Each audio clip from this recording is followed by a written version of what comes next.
You're listening to the Muddling Through podcast. Welcome, Jamie, to the podcast. Thank you. Thanks for having me. Yeah, for sure. How's it going? It's going. Going? Pretty good. What are you doing right now? For work, rather. Working at WIM Craft Pub and Brewery. Where my husband Kevin has worked for almost 6 years, 5.5 years. It's a long time. Yeah, so I finally joined their family. I never see him though, because we work completely opposite schedules. That's fun. Yeah, so sometimes I stay late just so I can see him for like 20 minutes and then go home. That's the dream. Yeah, for real. And then I also work at Pickwick's Mercantile, which is a really fun job to have. I started there over the summer. Okay. Like, mostly full-time, and then decided I wanted to keep working there once WIM was open, because WIM just opened at the end of August. Right. And it's been really fun. It actually, was a huge help in my life. Okay. When things were really shitty.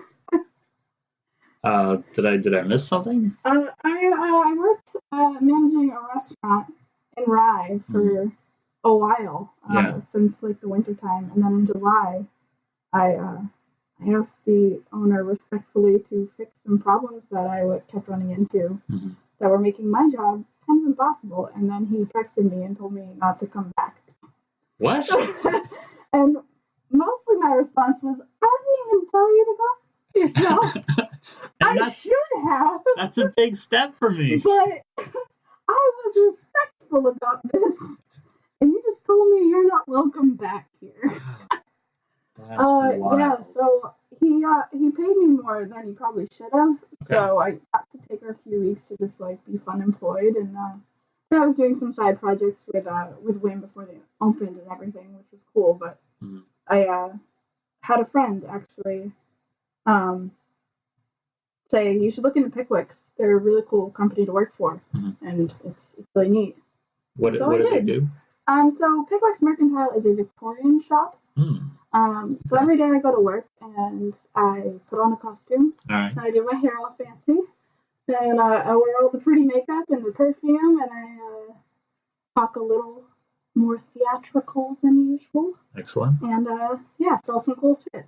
I sell everything. It's mostly just focused on selling unique products, whether they're locally sourced or super imported crazy stuff. So. But with an antique vibe, kind of? Yeah, the shop definitely has that, for lack of a better term, they call it, Dickensian. Okay, it's named Pickwick. Yeah. And that's the whole idea, is that, Victorian theme. They've, since opening 7 years ago, branched out to include a colonial store at Strawberry Bank and a witchcraft, an ethereal store. Interesting. Called Pickwick. And they have a restaurant that has a cute little Parisian cafe vibe. It's really neat though, because everyone has a character to play. Yeah. And we all use fake names. Did you get to pick your own, or did they? So I actually came into it and they just immediately gave me a name. They we know the perfect name for you, and I was like, sure, let's go with it. And my shop name is Juniper. Excellent. And one time my parents went there when they thought I was working, but I wasn't, and my boss straight up did not know my real name. My parents were like, is Jamie working? And they were like, who the hell's that? No one of that name works at this doctor. I was like, you hired me. I gave you my passport. And it was a really fun job to have, and to kind of pull myself out of the really low place that I was working for my old job, and everybody noticed me. Okay. The owner of WIM even was like, you are a totally different person. I forgot how not miserable you could be in the short, 8 months that I worked for that other business. So was it just kind of a miserable experience working at the? Yeah, there's just a whole slew of problems from when I started to when I ended. For a really long time, I had no idea what I was actually doing for my job, because I wasn't doing what I was hired to do, and I wasn't being paid what I was hired to be paid. Interesting. And I never signed anything. I only filled out a W-4 or W-9 or whatever, like tax information. So I did get like my tax information, but I never filled out like, the I-9. I didn't fill that out. I can be not have the legal withstanding to work, but that was fine, and I never signed like a contract. Interesting. Yeah. So everything was just kind of up in the air. Real loosey-goosey. Yeah, and it was a big bummer for a long time. Yeah, I can imagine. That's So the first half of this year was the worst. And then, like, suddenly at the end of July, like, everything got, like, immensely better. Yeah. No, it certainly sounds like it. So, yeah, WIM opened, or they didn't open a second location, they moved? They moved, yeah. So they expanded into a bigger location and closed the former location. Gotcha. They now own their property, so they can do loads more with it if they want, including fixing things when it breaks, which is really great. Yeah. But they can also, structurally change the place and also include a brewery. Okay. So they're not brewing right now because they have to build off of the space that they currently have. But they were given the go-ahead by the city of Hampton, which was really cool. Okay. So that's, hopefully within the foreseeable future. Yeah. Definitely talks of doing like really small, like homebrew style batches up until then. And they've been already partnering with local breweries to make kind of collaboration brews. So the whole staff gets to go, or whoever wants to go on their day off, basically, and make beer at one of the local breweries. So they did one with Northwoods Brewing Company for the closing of the former location, and it was like premiered there, and it was really special. We actually just saw that beer on tap at the press room on Monday night, out with the WIM staff. So everyone was really like warmed to see our beer on draft there. That's pretty cool. Yeah, and then they just went to Loaded Question the other day, and they are right next to the Tilton Brothers Brewery in Hampton. So not only has Tilton Brothers been like super supportive of us moving in and brewing beer, because when that happens, it's not like competition. People end up going there more often because they can hit both. There's clusters of breweries in Portsmouth, like on Islington Street. You've got like Great Rhythm, Loaded Question, all right there, and Liar's Bench. And same thing happens in like areas like Portland and Boston all the time. People like make a deal out of going to that place more often because they can hit more things. It's like why you go to Allagash so much. Like a brewery crawl almost? Kind of. It's just like you can walk between a bunch of them and just kind of experience more, because when people go to breweries, they're usually doing tastings. Yeah. So they want to kind of get as much as they can. So it's like going to a mall versus like a single standalone store. Yeah, no, for sure. You can get everything done at one place. You're going to Target instead of a store for every single thing that you need. Or like going to an amusement park that has a bunch of different rides rather than going to an amusement park that has literally one roller coaster. No one is ever going to go to a place that has one roller coaster. That's like, stupid. Why would you even do that? It's like calling one swing a swing set. It's a single swing. Single swing. It's not attached to anything. That sounds like the eeriest visual. Right?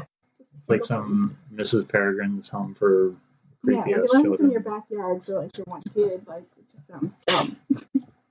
But yeah, anyway. WIM, yeah. It was really exciting to open up the big space. It's much bigger. Like, you were at the old space. Yeah. But it was cute, it was cozy. Very cozy. The first time I ever walked in there, I called it a hobbit hole. Because you even had to like go around the back to open. Yeah. To like get to the door. Like and it was like low ceilings, like very warm. Yeah. Really like low lighting. The new spaces feels totally different. Okay. But they also have a monster space that they're opening up this weekend to start. And they've been working on getting it kind of at a place where it feels very similar to the old location. So if you liked old WIM, you could go to the downstairs space. Yeah, and it's not the full like service menu. So it's not like the restaurant portion. It's more like the pub portion. Okay. And then upstairs, they've totally expanded the food menu. They didn't like really get rid of very much at all. They just added stuff. Gotcha. The kitchen is huge. Uh-huh. It was like a broom closet. It was Yeah. like maybe the size of your room, like an average to small bedroom. Yeah. Like it was not great. And now it's the size of like an entire floor of an apartment. Uh-huh. It's amazing. Yeah. I imagine the cook staff is thrilled. Thrilled, but it also meant that like doubling up like tasks is almost impossible because of the spacing. Okay. And how busy it has been. It has been insanely busy. We've loved it, but like you can't have 2 cooks. You need 6. Oh, okay. You can't have one person doing 2 jobs. Gotcha. Like working the grill and something else, like, and frying. Like everything's super separated. One person has to like stay on that grill all night. Yeah. So, what do you do at WIM? I am the prep cook, so I go in at 8 a.m. when no one is there. I unlock the door and deactivate the alarm system, and I just like start getting to work on restocking from every previous day. Okay. And I also like accept all their orders and everything and check them over, like produce, etc. Gotcha. But yeah, it's a lot. They never had a prep cook before. Mm-hmm. There's always kind of everyone helping out together, and then the head chef going in before they opened as well. Never at 8 a.m. Like usually, like they would open at 4. He'd probably just at like noon and prep some stuff. Sure. Deal. Now it's like a full 8 hours daily of prep work, which is what I have done for a long time. I am not the biggest fan of being a line cook. I've dabbled in it, but I tend to get like kind of overwhelmed when things are just like continuously thrown at me. Yeah, no, I feel that. So I don't like serving either. Like counter service is fine because you can only do one thing at a time. Right. Like, and also you have like a big block of wood in between you and the customer. Yeah, I love that. I love never having to like make contact with the person. That's one of my favorite things about being a barista. Was just like you can be over there. I said that in my Barnes & Noble interview when I was a barista there. They asked why because on my resume, I'd been working at cafes since I was a child. Yeah. And they asked why clearly I enjoyed it. Why? And I was like, I like the space between me and another person. I don't like approaching someone and thinking anything else. Like once you have what you ordered, I don't have to speak to you again. That's why it pissed me off so much when they had the table touching kind of thing. Like enforcement. Yeah. Because I said no, I'm not doing that. It's one of those things where it's like, no, that's not that's not the point of going to the Barnes & Noble cafes. Like you go, you get your thing, and then you go back to your table. And you're left alone. If you want or need something else, we're right there. Mm-hmm. And it drove me crazy. And it didn't seem necessary or like a good idea or anything. And it was one of the. I would just, if it were me, I would hate it. I'd be like, no, just leave me alone. Yeah. I don't need this right now. I also went to a Barnes & Noble recently and didn't know anyone, so just kind of played it like I hadn't worked there ever before, and all of the upselling questions and just all the questions in general, it was clear that the manager or someone was the person taking the order, so they were hitting every note. It's good for you following what you're supposed to. Setting a good example. Good is a relative term. I guess protocol, sure. Yeah. But I was just like, oh my god, I just want a double espresso. It's literally the simplest order I could possibly get here, aside from black coffee. Yeah. It's just oh no, I don't have a membership. And most of the time I use Jake's membership, but only when it counts. It wasn't going to get me much off. Save me 5 cents. Woo. Yeah. And it was just would you like anything to eat with that? No, I don't. I don't want anything. I just need caffeine. Whatever. All day, every day. I was like, God, this is why I don't come here. I just want my thing. I want to leave. There's so many successful coffee shops out there that don't do that to you. Yeah. A simple anything else will suffice. I think it does have to do with the fact that it's not just a Starbucks. Like, because I feel like you don't get that at a Starbucks. Like they might try to upsell you on some food, maybe. I haven't been to a Starbucks in a few years, but that's kind of the vibe that I I've get. never been like upsold at a Starbucks, but I also never go to ones that are in like downtown areas, so they're probably making bank anyway. Like they don't need it. They don't have time to They're not in upsell. trouble. Their business isn't going to go bankrupt. If people don't know what they want, they need to get the fuck out. That reminds me of the speakeasy plan that Jake and I, Jake is our old roommate, we had a plan for a speakeasy called Get Out. Okay. But instead of a password every night, you just have to tell a doorman how people had pissed you off that day. Oh, nice. And then your bartender had no obligation to either talk to you, like have a conversation or listen to you, vent a rant. They also had no obligation to give you the drinks that you ordered if they didn't like your order. Oh, fair enough. It's like, man, that's a trashy drink. Or if you like ordered something, like trashy, or just like, no, I don't. They just tell you to get out. Yeah. Instead of like being too cheery or trying to talk to strangers who clearly didn't want to be spoken to, get out. Yeah. And so it's called Get Out. Nice. Yeah. Dig it. Just I have don't a know really how successful that would be. We came up with the idea when all of the like great grandpa bars in downtown Portsmouth started closing. And we were really sad. We would have no reason to go there anymore. Yeah. It was when like the State Street burned down originally, and the press room was closing. They were reopened, and still pretty grandpa vibes. So I approve. Just up to codes of modern day. I mean, they were up to a code before. It was just like a grandfather's code, so they didn't have to necessarily follow things that were in today's laws, because they were technically a music venue, not a restaurant. So a music venue with a liquor license, essentially. Mm-hmm. Okay. So that no longer exists in New Hampshire. Unfortunate. Yeah. And the coat of arms had closed. And that was the final straw. It was when apparently the Wilder is very good. I've heard great things. I have still not gone there because I have fond memories of the coat of arms. That was our bar. Yep.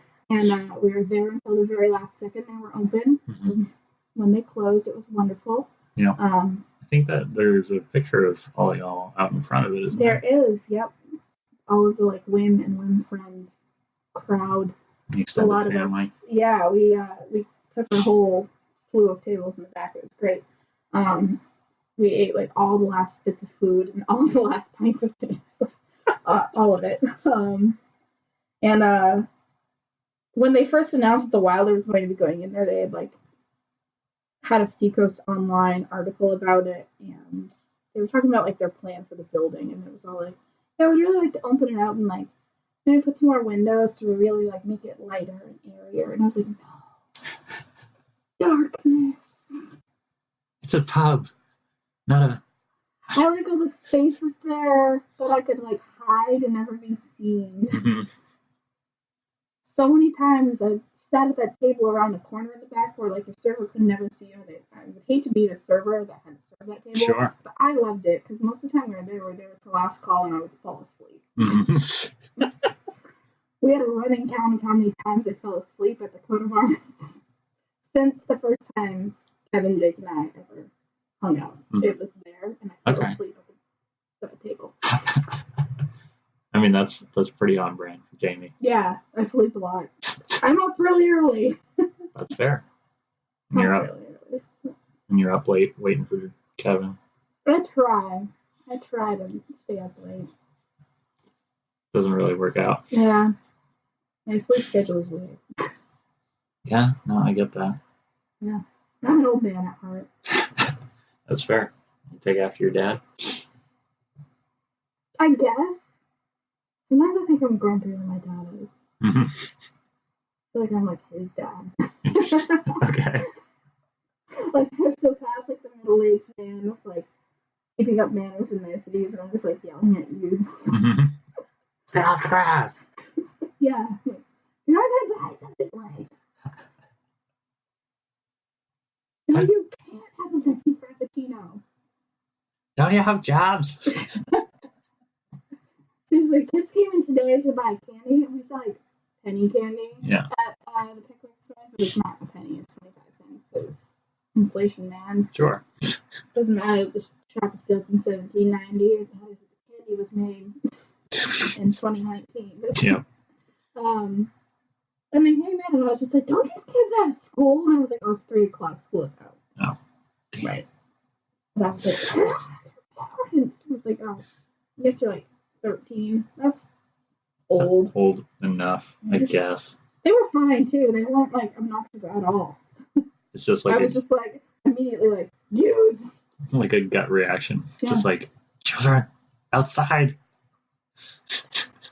It was like a gaggle of girls, so they were like noisy and giggly, but like to be expected. Yeah. I suppose at some point I did that. Yeah. I'll never admit I guess. I mean, I remember being like part of groups of that age, but I don't remember being aware of it, you know? Yeah. Of like you're never aware when you're like the pestering youth. Yeah. Like you're not cognizant of other people's reaction to you. You're just like there and like you're entirely focused on each other and like making each other laugh. Sometimes I want that back. Yeah. Now that you're talking about it, I'm like, God, imagine not being aware of what other people are thinking about you. Just not caring at all. Not even not caring, just not even noticing. Yeah. I guess, like, at some point you go from the progression of, like, not noticing to caring and then not caring. Yeah. Like, that's adulthood. Yep. Yeah. I don't know. What was growing up like for you? Boom. No, growing up was great. Like, I definitely, like, looking back now, notice a lot of, like, my anxiety tendencies were there my entire life. Yeah. Actually, my old, not great boss once said, like, sometimes I think that, like, anxiety isn't really, like, necessarily real. It's just, like, society today. Because you don't, like, see it happening in history. I'm like, no, like, medical science and psychology have advanced so much that now we can identify these things. It doesn't mean they didn't exist. We used to call it the vapors. So, hysteria. Yeah. If you're a woman. Oh man, the number of times I would have been hospitalized. Right. No, my response to him is pretty sure society had no effect whatsoever on me when I was 6 years old having panic attacks. Yeah. Like, that's fair. I didn't know what society thought of girls or women or the environment or politics. None of that had any effect on me. Social media. Like, the second anything changed suddenly or I did something wrong and got in trouble, it was like, all the air is gone. And tears. Right. And so when I was a kid, I thought, like, my life is terrible. I should just die. I wasn't, like, suicidal, but, like, definitely, like, I don't want to just was anymore. like, why am I here? And I was, like, 8, being like, what is my purpose on this planet? Like, my only friend is my dog. And it was bizarre. And my parents are so mean when they would literally just be like, you need to eat food. Yeah. Be like, I can't. It's the worst. Oh my god. And, like, or you need to, like, come home. You have to come inside. Yeah. And be like, but I wasn't planning on coming inside. Or, like, you have to go talk to these strangers or these family members that you don't really know. Sure. You're like, oh my god, I can't breathe. I also had, like, a tick where I would, like, change my voice when I talked to people I, like, didn't see often or was, like, uncomfortable with. Mm-hmm. And I would, like, get yelled at all the time for it. So, like, that's not what your voice sounds like. What would you do? Do you remember? So they called it baby talk. Okay. It was just, like, my voice would get really high-pitched and I would talk like this. And they were like, what the f are you doing? Like, I have a pretty low register, so it was just like, what? Yeah. And I think it was just like being in like sort of uncomfortable territory, or like feeling like I had to put on a character to like be okay. And like that was your go-to. Yeah, like, this is the personality. I never noticed it, and so to me, when I was getting in trouble for that or being like told to stop it, I was just like, I don't know how to. I don't know how to stop it. It's I'm not sure. I'm not sure what I'm doing. Yeah, I've also been yelled at forever for biting my nails, and I still do it. I've probably been doing it during. I'm trying to be aware of it so you don't get the like mouth sounds, because that's disgusting. And I like when people do call me out on it because of the sound. I can totally get that. I hate the sound of chewing, or like people who just like. No one likes the sound of someone like using their mouth on anything. Nope, it's just like a gross like slurping or cereal or soup or something. And so when someone calls me out on it, I'm like, thank you, because I'm disgusted with myself. I will never stop biting my nails. I've come to that realization. But my teeth will grind down to the bone. I don't care. But you can keep yourself from doing it as much. Yeah. I can like control it, but I won't notice it most of the time. That's the problem. Or I just don't care to control it most of the time. Like, unless someone calls me out and it's like, hey, that makes me uncomfortable. When like parents or something are like, it's not good for you. I'm like, you got me. I know. But it's the healthiest of the bad coping mechanisms I have. I could be doing heroin. Let me have this one thing. It's like being late all the time. I'm constantly late, and it's usually like, it doesn't cause me anxiety. I should be on time for things because I get in trouble for being late all the time, but I'm never going to work on it. Right. I make that known about myself. I will not work on this one bad thing about you just kind of accepted it. Like, even as an employee, I'm like, no, I'm great when I'm here, and I kick ass. Let me be 10 minutes late all the time. Yeah. I just have to. Or schedule me 10 minutes before you need me to be here. Yeah, for real. No, then when I was a teenager and like everyone else was also having a hard time, I realized that like my parents were the bomb. Like, they were so chill. They had like lots of rules when I was growing up. My dad was like the overprotective dad. Like, girls aren't allowed to date and you can't go to sleepovers. I had like 2 friends whose house I could sleep over. Even my best friend, I wasn't allowed to sleep over her house because my dad was like, I don't know. Like, it was basically like my religious friends' houses I was allowed to sleep over because their parents were also. They had been vetted. My house wasn't necessarily like super religious. My mom's family is, and my dad's isn't. So in the house, like, it was fairly Christian themes, but neutral. Yeah. Like, but we went to church every Sunday. Yeah. And every, feast day, holiday, whatever. Yeah. All of those. I got to leave school early for those. I think my mom just like, you can leave school early if you go to All Saints Day Mass. But, hells yeah! I have a candy hangover, and I'm ready to leave at lunchtime. Yep. And get a better lunch than school lunch. Yep. No, and once all of my friends, and their parents, most of them weren't bad either. But like, everyone has a hard time as a teenager, and I was like, how am I the one not? Like, my parents definitely got like really chill once they realized that I was like a giant nerd and wasn't gonna like do anything bad. She spends all her time reading. How much trouble could she possibly get into? I realized the other day that after I went to 3 proms throughout high school. I went sophomore, junior, and senior year. Okay.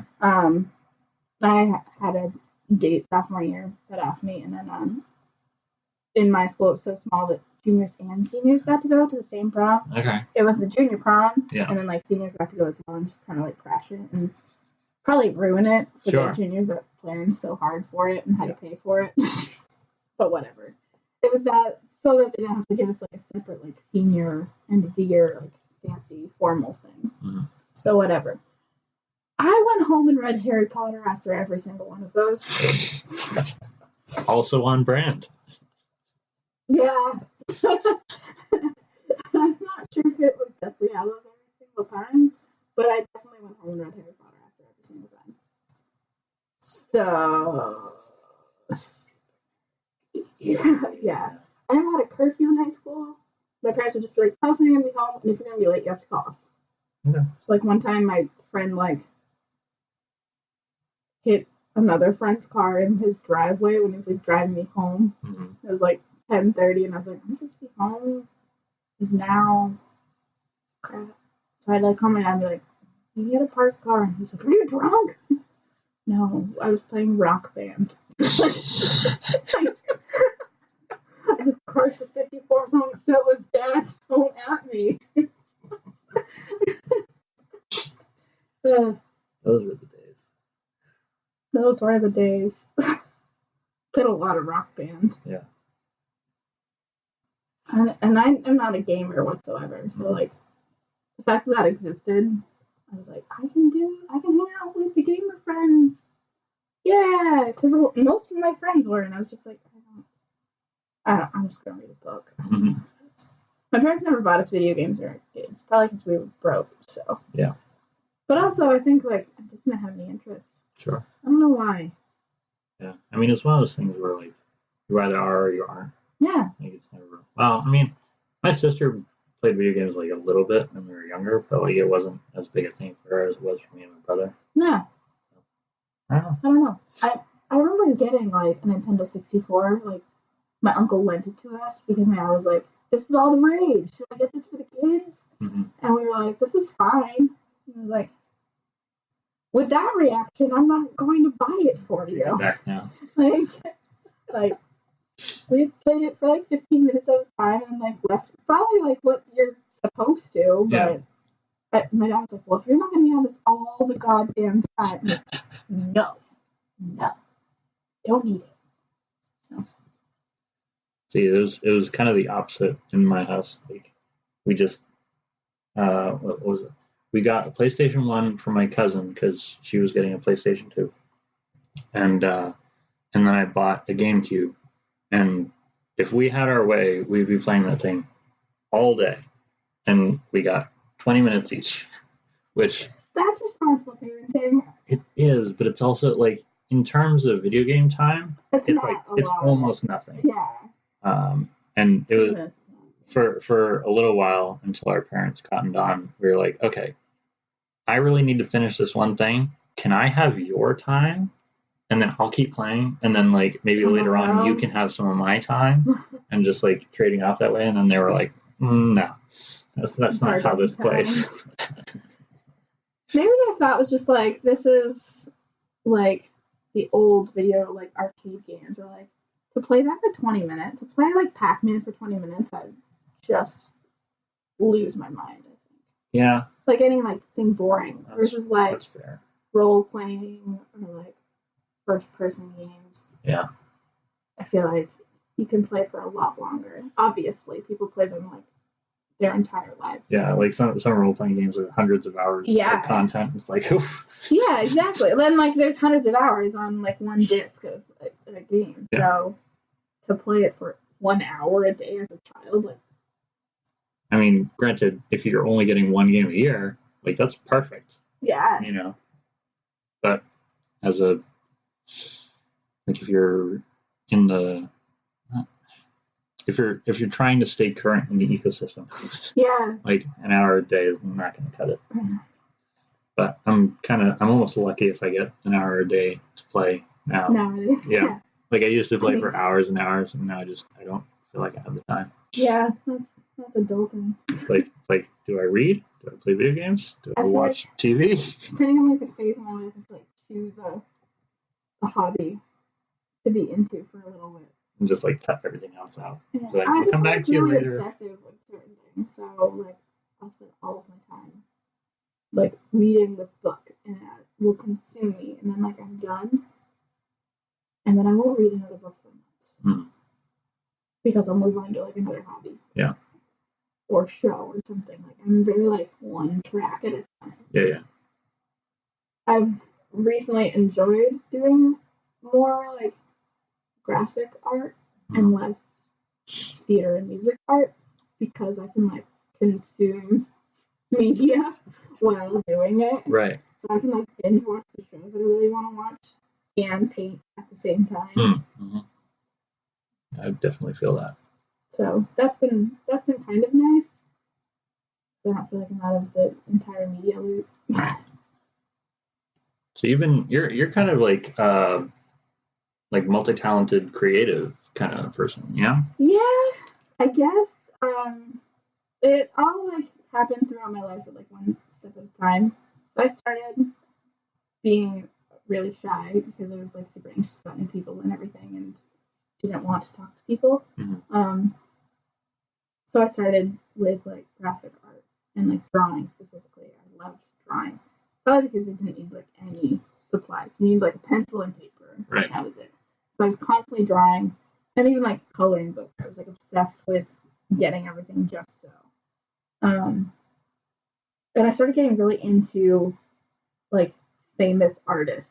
Okay. In elementary school, I was like getting books out of the library on like Monet. Sure. Loved like Van Gogh and Da Vinci from like an early age because they were like iconic, and I could tell, I could, identify their art, and like Michelangelo. Sure. Basically, anything.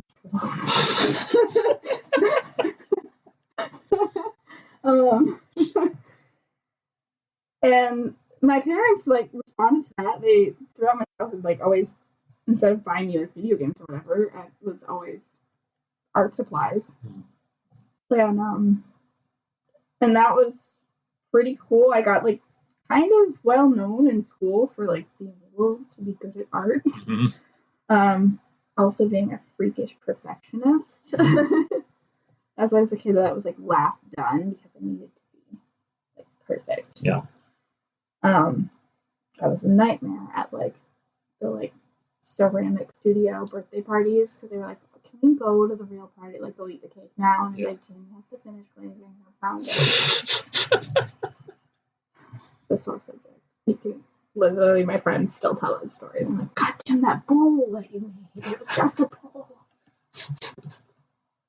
Yeah, it was a rough thing about me. I still do that. Yeah. But no one can stop me anymore. I'm an adult. I control my own schedule. Yes. And I started getting into music, like shortly after.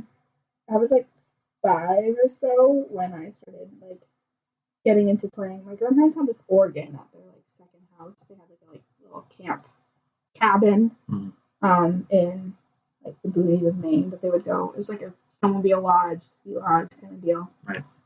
And we would always stay with my grandparents on like school vacations. So most of the time in the winter we would go there. And they had this like 1970s organ that was there. And it had a lot of like musical theater and like sheet music. I remember there being Hello Dolly. Okay. That was probably like the first musical I was familiar with was Hello Dolly because of that. And besides Disney ones. And Shape Notes. What are shape notes? Shape notes used to be used a lot in like hymns. Okay. There's just like a different way of denoting music, basically by like mostly like poor mountain or southern people who had seen sheet music but not like learned sheet music, so they knew what it was supposed to look like and then kind of like took their own language, made their own kind of. Okay. Yeah. Much how language is developed and everything. They just they heard it, but they didn't quite know it, so then they made something else. It's like Creole from French or something. Like, we sort of know what you're saying. Here's our version of it. Yeah. So it like the different shapes are like the body of the note. And they still have like the stems and whatever, but it kind of notes the duration of the note on the staff. Okay. Instead of tails.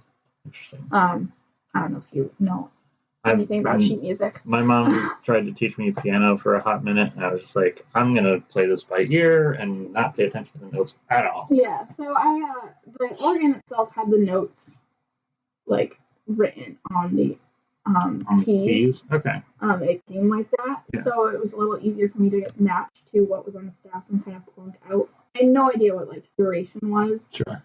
But I also still to this day have a really good ear. Mm-hmm. So basically, how they noticed that I was good at music for a 5-year-old and like had that gift, was I was playing like songs from the radio.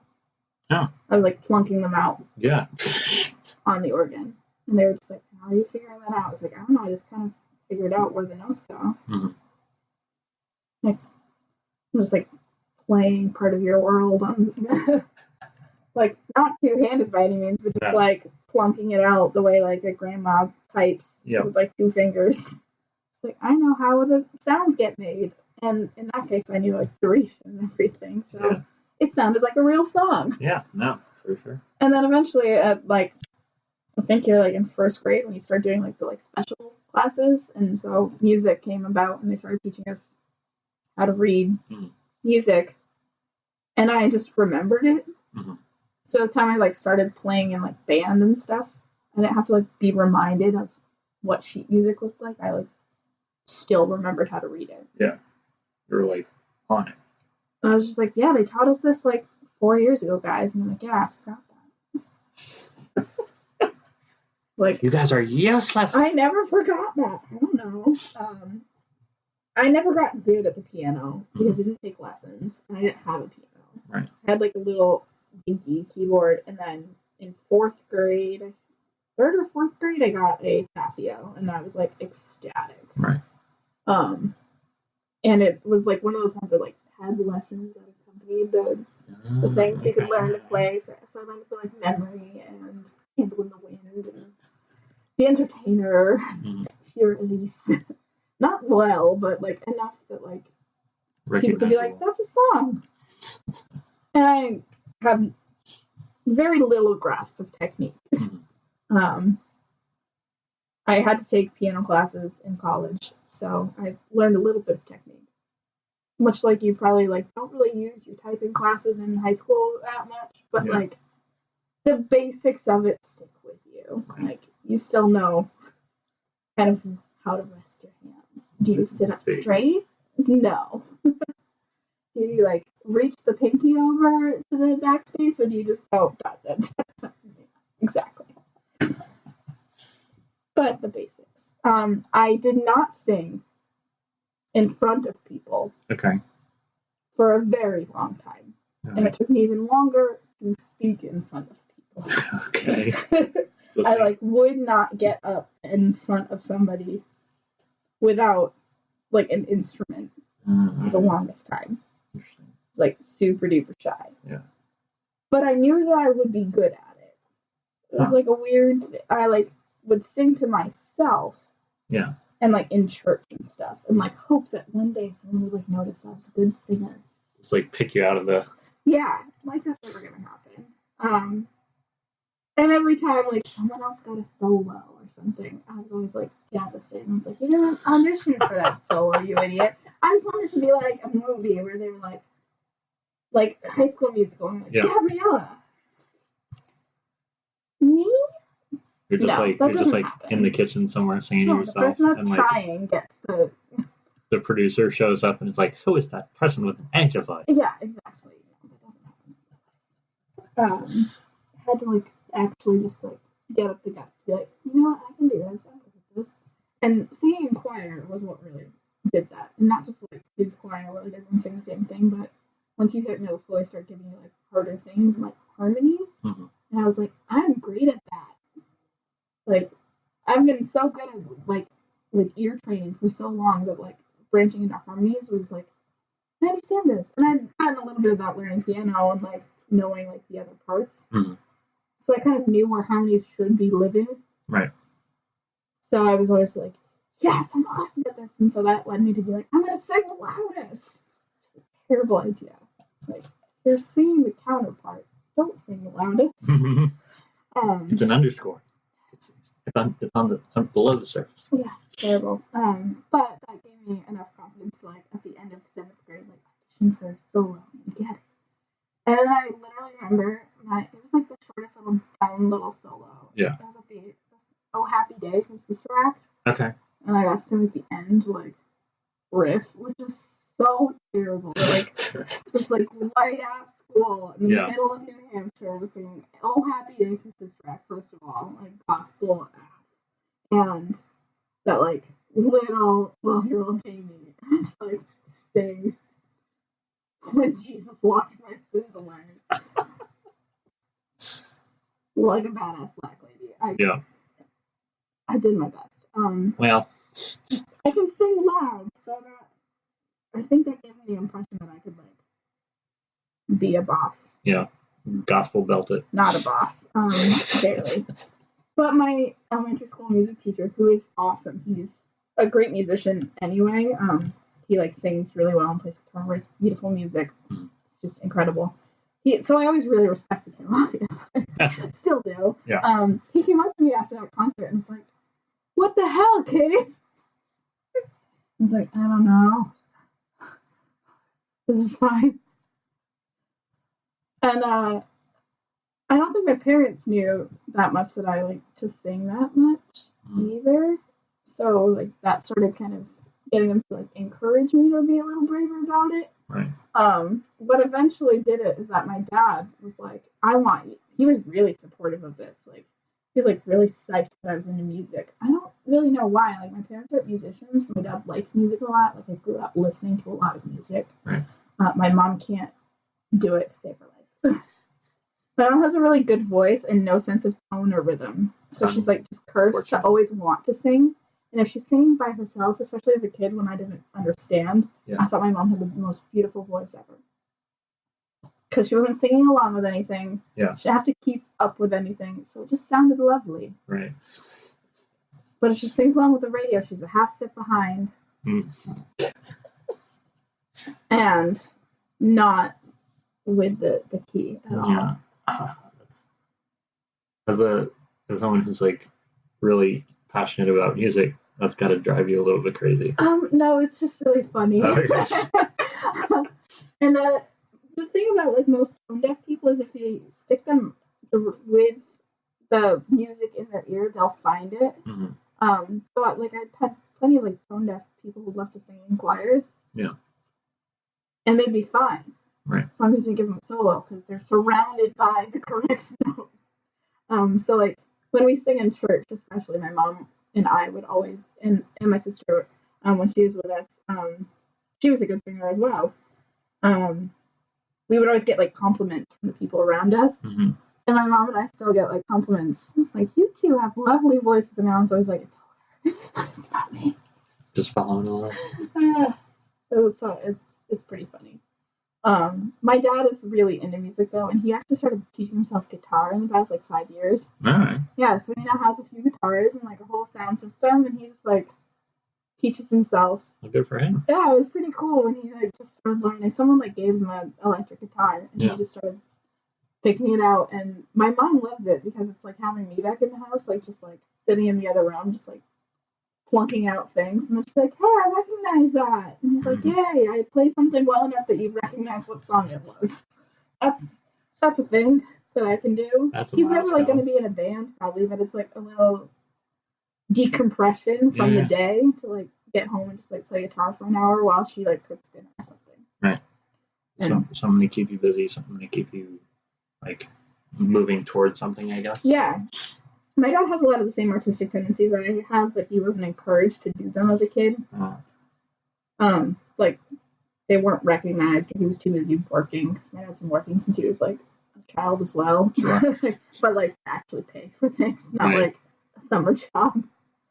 So he started getting into, like, airbrushing at this point, like, 15 years ago, but, like, he got really good maybe like 10 years ago. He was doing like custom airbrush work, and he still does some of it. Mostly like motorcycles and helmets. He did a guitar. He's done a few guitars, but he did one that was like the Killers cover. Okay. It's an Iron Maiden album. All right. And Iron Maiden always has this like skeleton that's named Eddie on all of their album covers.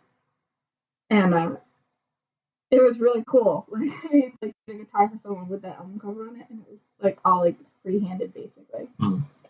And he never like realized he was any good at artsy things. And then he found like an avenue that was relevant to his career path as well. So he was able to kind of branch out, and he would offer that service to customers who were already getting like their oil changes and stuff. Yeah, because he owns his own auto body shop. That's right.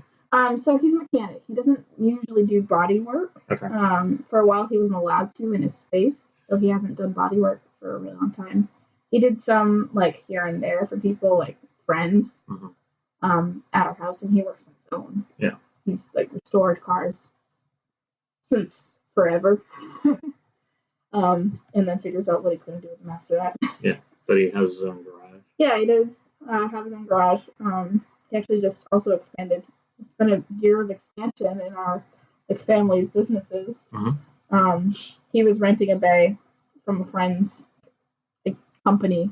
Yeah. So everyone else in that garage like worked for one company, and my dad was just himself.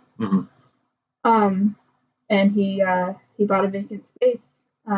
Actually, like right behind that garage, there's another like small garage. Yeah. Owned by the same like landlord, so it was a really easy like move. But way bigger, like 4 times the size and 4 times the land.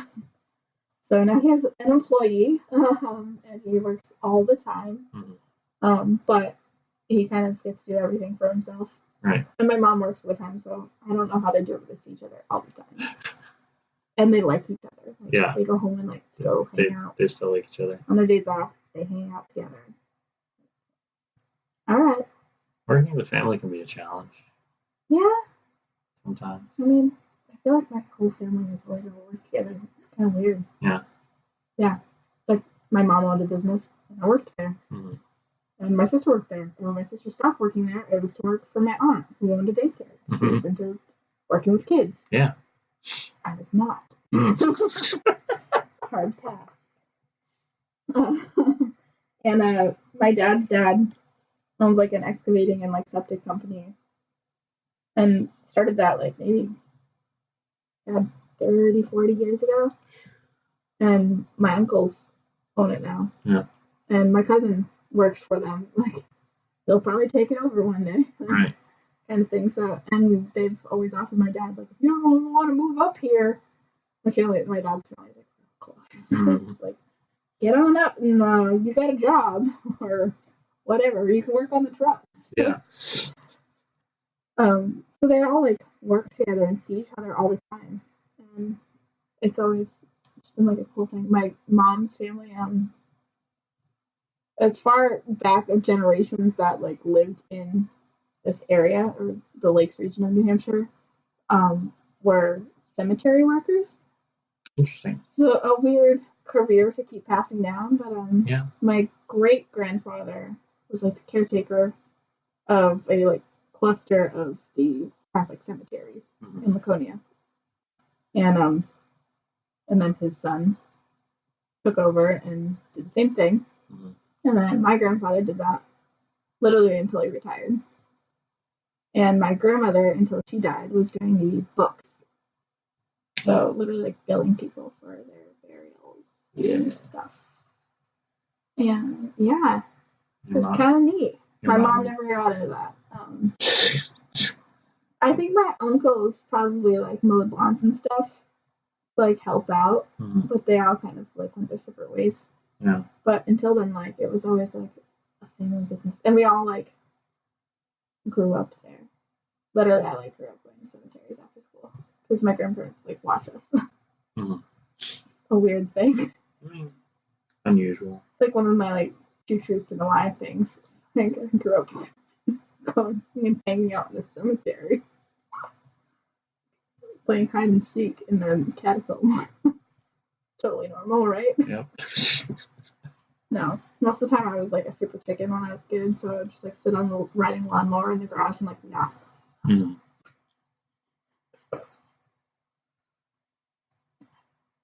So weird way to grow up. Maybe a little. I don't think I have any like weird issues with it though. No, I mean you seem pretty well adjusted. Yeah. I mean I have my like weird issues, but like that is not one of my like childhood lowercase t trauma things. Yeah. Like somehow that's not on the list. Like The trauma is all in the middle hanging out in a cemetery. The trauma is all like the weird panic attacks I had as a kid. Mm-hmm. Every so often you like think about the time you yelled at a kid in 5th grade for calling you a name and like or like punched a kid for no reason. Sure. I don't know. Like, I wonder how that guy's doing. Yeah. Turns out he's traumatized by it. And now he has a bunch of issues. Traumatize the bullies, kids. Revenge of the Nerds. No, that's a terrible movie. That movie does not hold up. Have not seen it. Don't do it. If you watched it as a kid and like it's like, yeah, nerds, leave it like that.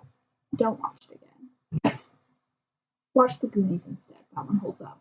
And it's still full nerd speed ahead. Oh, speaking of movies. So I saw your post about like you and your friends watching a movie together. I forget exactly like what brought it up, but I ended up looking it up. I ended up watching The House Bunny. Oh my god! For real? Yeah, no. That's a movie. That's a strange movie.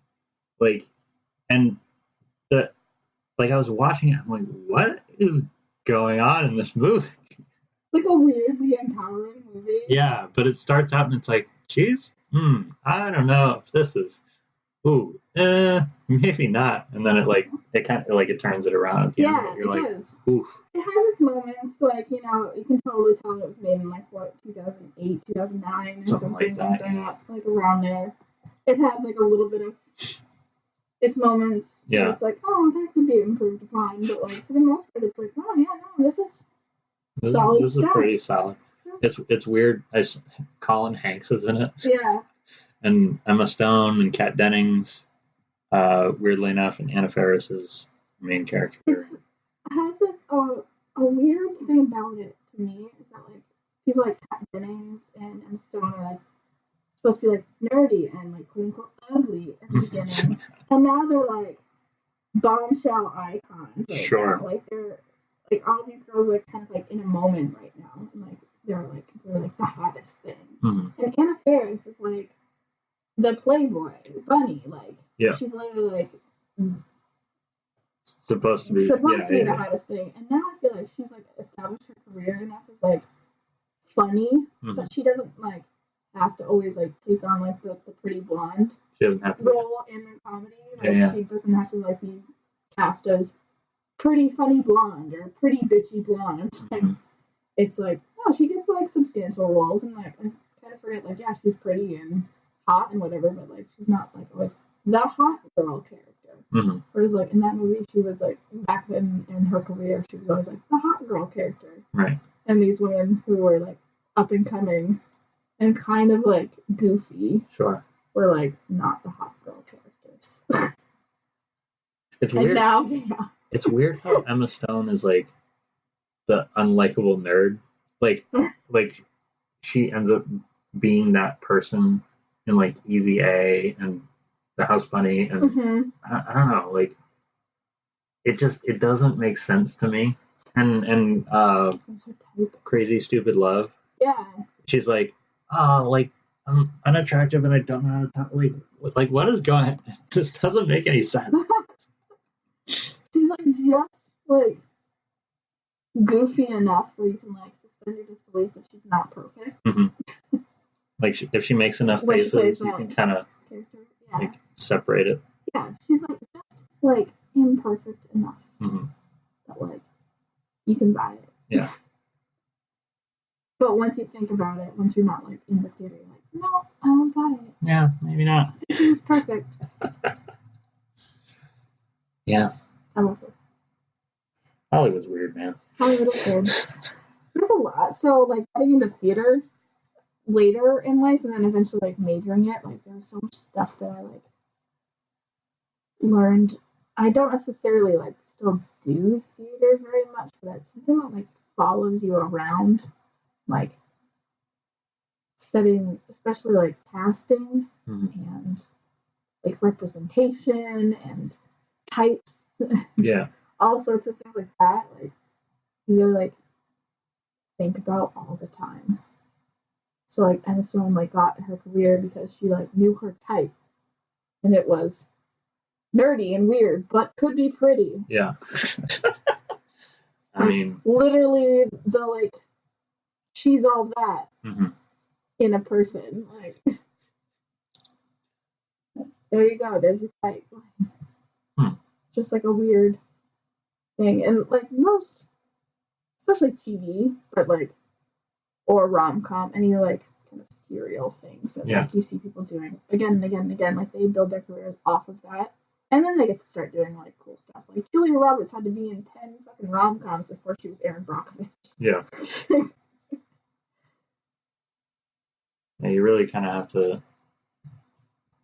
I don't envy actors like just trying to grind it out to make just to make it. Yeah. Because most people aren't going to be, a child actor who's super successful and goes on to be a young adult actor who's super successful to like a proper adult and like even into like older age. Like it's usually you get one time period where you're doing really well, and like maybe you get two. Yeah, maybe you make a comeback. Right. In a Rider style. But. Exactly. But more often than not, like you're just doing bit parts and just trying to get like anything, like literally anything, like just to get screen time and maybe make it when you're like in your 30s or 40s. Alan Rickman style. Yeah, for real. But just the grind and the rejection. I don't know if I could deal with it. And it's like the worst. It's almost the worst kind of rejection too, where like you just never hear about it. Oh yeah. Until like the movie comes out, and you're like, damn it, that was supposed to be made. Yeah, I mean like the rejection is kind of not necessarily the worst part. The worst part is mostly like not knowing what they want. Yeah. Like there's a lot of auditions where like they don't really tell you what they're looking for. They're just like if you have it, you have it. If you don't, you don't. It's like, but what if I could have it? It's just fucking fun. And so like the realest part in La La Land, speaking of Emma Stone, recently rewatched La La Land, and she like starts a monologue and gets like literally 3 words into it, and I'm like, okay, thank you. She's like, that's it. Like, yeah, we're all set. She's like, did you want me to do it another way? And that is the realest line of that. Oh, yeah. Did you want me to do it another way? Because like there's so many ways to play like a single monologue. Right. And if you're an actor, it's your job to figure out the way. If you're seeing 100 people for that same part, they're not going to ask you to do it another way. They want you to hit the way they wanted it the first time. They want you to read minds.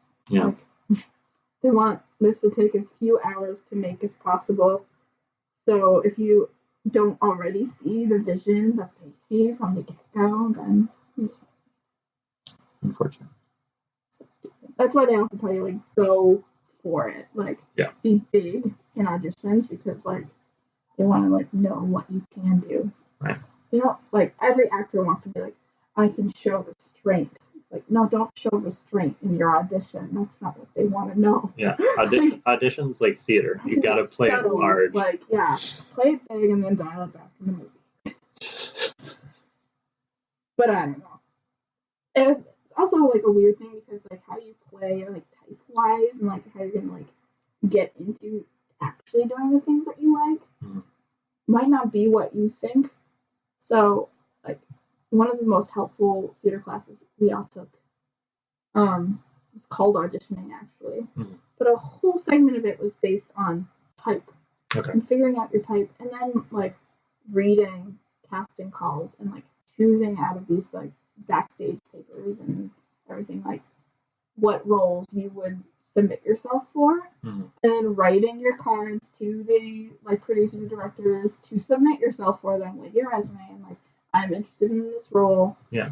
It's just, like, a whole, like, project. Like, you were to really submit yourself to, like the best thing you can do is to not submit yourself for every role out there, but submit yourself for roles that you think you could book. Mm.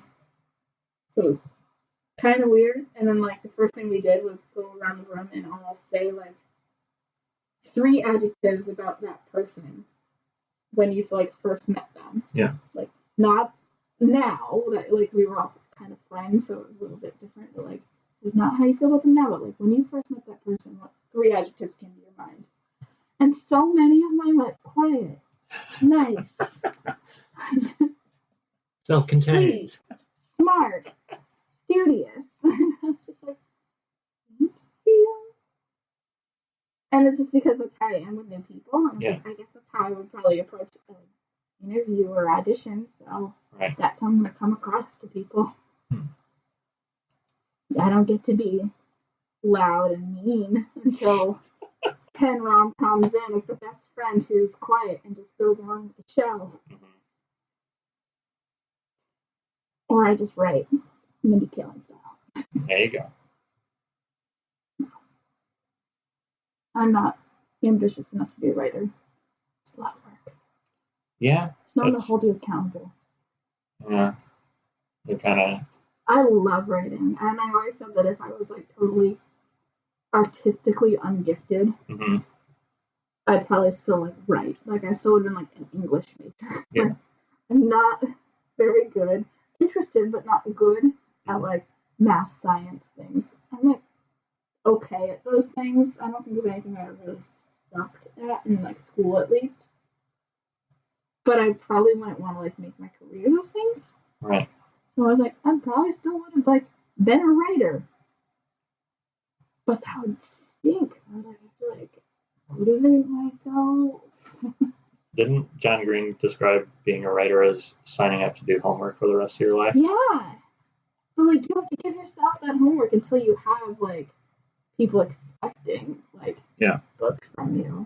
Like, the first few books, like, legit books that you write, you kind of have to, like, do it yourself. You don't have anyone, like, telling you have a deadline or saying, like, we'll pay you to write this if you write it. Yeah. Most of these things, like, people who, especially complete, like, NaNoWriMo and stuff, like, good on you. Like, you set a goal and you did it, and, like, you finished it. Yeah. I never really messed around with that, even though in high school I was, like, I don't know how much of this was, like, legit, but people told me I was a good writer in high school. Yeah. And I dabbled in. I can see you being a good writer. Yeah, I can. I'd probably be a better editor just because I feel like I can decently, like, restructure a sentence so that it sounds good, like, That's sounds correct. But I don't know that I never got into editing. Like, I would just, like, write it and then it was done. Like, I'm not, I don't touch it again. You know, it's just out there. Like, that's it. I always did one edit of, like, every paper I ever read. Like, one read through, just, like, make sure that I didn't repeat myself. Sure. Or, like, any, like, extra sentences that didn't need to be there. It's interesting. Using the same, like, syllables. Right. Or, synonyms over and over again. Like, it's interesting that your perfectionism didn't translate to, or your, like, kind of. I'm also a massive procrastinator. Yeah, that'll do it. And I like to think as well that I'm a pretty good writer. Most of my papers we're doing fairly good grades. The grades are, like, everything. Sure. There are plenty of good writers, like, are bad at spelling or something, like. Yeah. And that's what editors are for. And I agree with you. Like, I think I'd be a great editor because I can just, like, correct things constantly. I can be super judgmental. Yeah. It's great. But the biggest thing is that, like, I love fiction the most, but I feel like I can't write fiction. Yeah. I don't know that I have the imagination for it. Same. And no one really wants to read memoirs of someone who hasn't done anything important. I mean, I guess you got to go do something important then. That's, like, a lot of work. Right? I always say about myself, like, one one of my worst qualities besides being late all the time.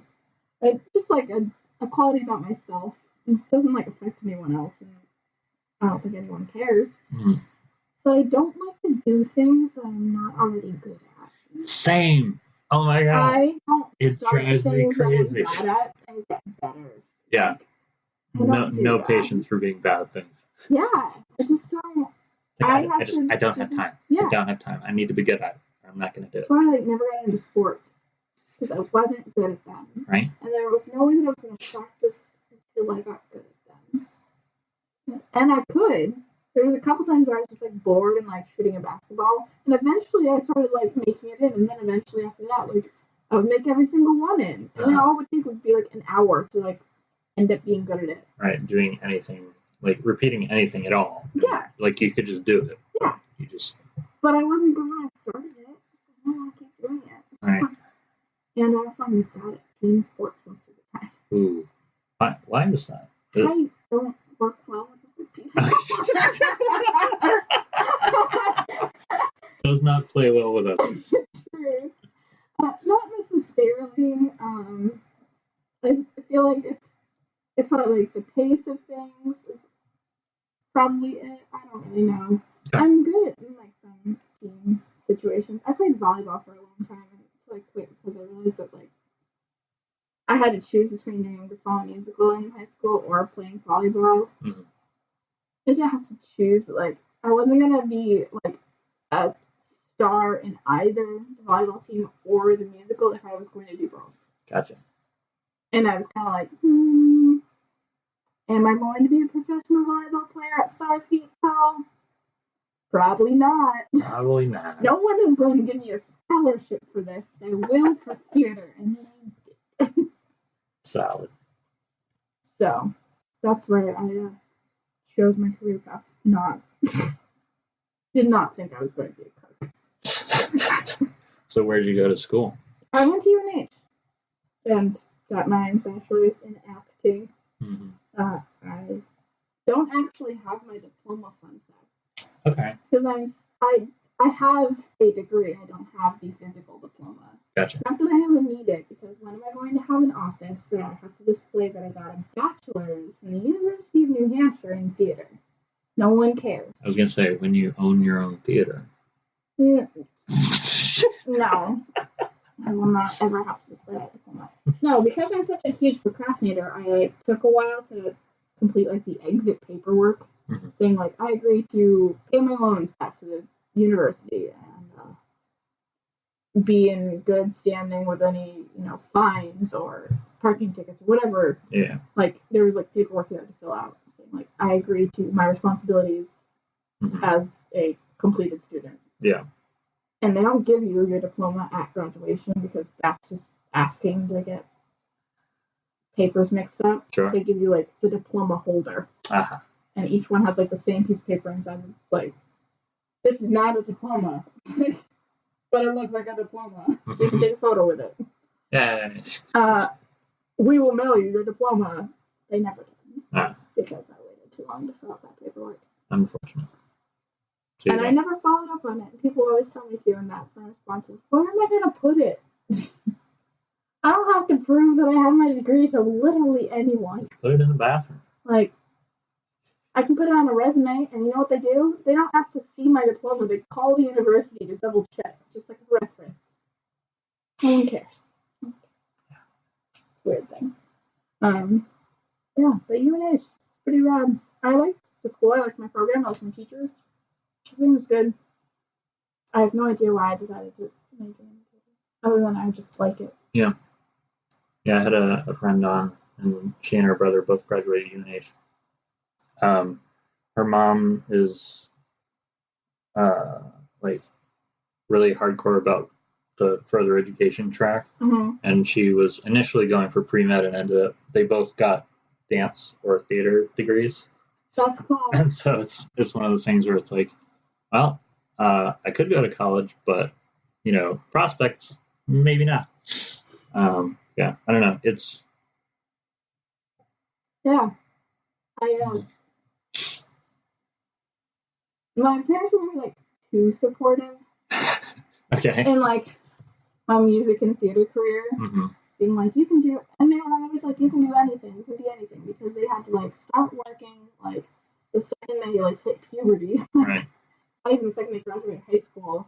They got married at 18, like they had to buy a house by like 24. Everything was like fast track to adulthood. Right. And there was never like a question of like, what do you want to be? It's like, no. Now they've both like completed their dreams and like definitely got there eventually, but that wasn't a thing for them at like 18. Right. So I was like, you can be whatever you want.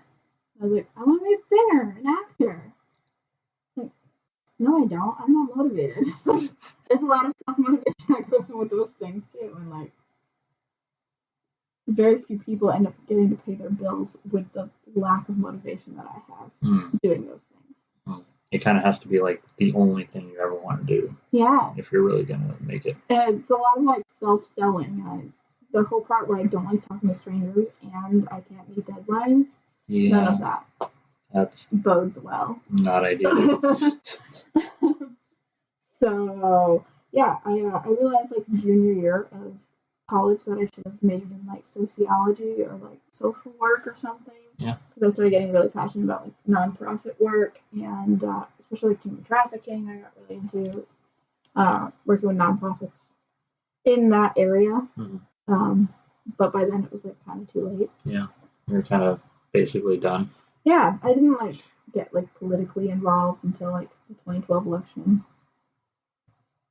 Now I'm like pretty politically charged as a person. Yeah. It's like 90% of my Instagram stories just like reposts about feminism and refugees and impeachment and stuff. Making lots of friends. Yeah. Well, now I don't care about people liking me for those things. That's fair. Full adulthood. Yeah. Peak adult. Don't care what other people think. Bringing it back to the beginning. Yeah. Back to the beginning. Take it away. Yeah. But I just, I was like, I guess I major in things I like. Because I'm going to college. Yep. I was a good student. Always, so like my parents were like, you have to go to college because you're smart, like you're capable of this, and like we didn't get you, we want everything for you that you didn't have, blah blah blah. And I got there and I was just like, I don't know what I want to do as a job. Yeah. Yeah. And I used to tell people when my mom owned her cafe, I worked there in summers and breaks and weekends. If I was going home and stuff, I would just like work there, pick up some time and take a little bit of time off my mom being there all the time. Yeah. Never through the summer after graduating until I moved in July. And people were like congratulating me, or like regular customers who had known me since I was like 11. Sure. Like, oh yeah, good for you. What's your degree in? And I would always say like theater because I love to make coffee. That was like my like knee jerk, like, yes, I know, I'm gonna beat you to the punchline, so you're not just like, oh, good for you, and like a weird face, and like you can't hide how disappointed you are that I got a bachelor in art. Yeah, happens. Yeah. But oh well. I mean, I feel like Kevin, my husband, had like the same epiphany, just he didn't finish the degree first. Yeah. Just being like, am I going to do this? No. I mean, we had the conversation about it, but how far did he get? Senior year. Yeah. He got really, really goddamn far. It was basically when he realized that his friends who had graduated the previous year were still working like the same retail jobs that he was working. Yeah. And he was just kind of like, huh. Kevin and I have also had a conversation 1,000 times that like the entire industry of like beer and alcohol is not covered when you're trying to decide what you want to be when you grow up at even the age of 18. Yeah. But no one tells you that that's an option. Like brewing beer is not on your horizon when you're 18 years old. No, not at all. And hundreds of thousands, millions of men and women brew beer every day in the United States. It's probably and they all probably majored in something completely different. Like 100%. Now you're seeing like brewing programs in colleges pop up, and New Hampshire within the past few years actually restructured their like drinking laws so you can drink in an educational setting under the age of 21. Okay. Literally, so place like UNH that has like a microbrewing minor and like classes in home brewing, and so like can allow their students to try what they're making. Yeah. It's literally so they can like learn about styles and how to make beer and taste beer, because there's a lot of sensory things that go along with it. It's not just like what it's supposed to be, but also like off flavors that come about, like the science behind it. Yeah. That you literally cannot pick up unless it hits your tongue. And for a university, especially a public university that is government funded, to allow 18-year-olds to drink beer, like the state government had to allow that. Yeah. So that changed, and that was a pretty big deal. So it's getting there, but no one was encouraging me to work in a brewery or a bar or anything like that when I was younger. Mm-hmm. Also, plenty of people grow up to be bartenders and love it and make bank. Yeah. Most 6-year-olds said I want to be a bartender when I grow up. Unless they watch Cheers a lot. Which is probably just me. I mean, of the 6-year-olds that I've encountered, Cheers has never come up, so I don't really know what to say. Yeah. But, yeah, so both of us kind of ended up in the beer industry, more or less, and decided we wanted to be there. Not too far after graduating, like before we were even 25, both of us had started working in beer. But yeah, definitely didn't think I was going to do that when I was 18 years old. I said I didn't like beer when I was younger. Like I tried it as a kid kind of deal, and it was just like, it's gross. So I was like, I'm never going to like beer. Yeah. And here we are. My family's all the time like, wow, I drink a lot of beer. I'm like, false. I drink a lot of beers. Like, I drink like one beer every day, but it's always a different one. And I was like, wait, decorate. You've been in our house, clearly. Like, yeah, no. We decorate with like the nice beers that we've had, like the cool artwork on can labels and stuff. Like, we save the bottles that are important to us and things like that. They were like centerpieces at our wedding, and like even just like at the altar with us. Like it was like a huge deal for us. So when people walk into our house, they're like, "Wow, you're really into beer." Like, how much of these did you drink? And I'm like, all of them, but it's been over the course of the past 5 years. This isn't an afternoon collection. Like, we're not super crazy. Jake saves every beer that he ever has. Like, he saves if it's like the first one, he saves it. No. It's just, no. I don't need the first can of PBR I ever drank. Pass. No. It's not, it's not, I think it was like a Tumblr post. Someone was like, if you're still saving empty bottles of liquor and putting them on top of your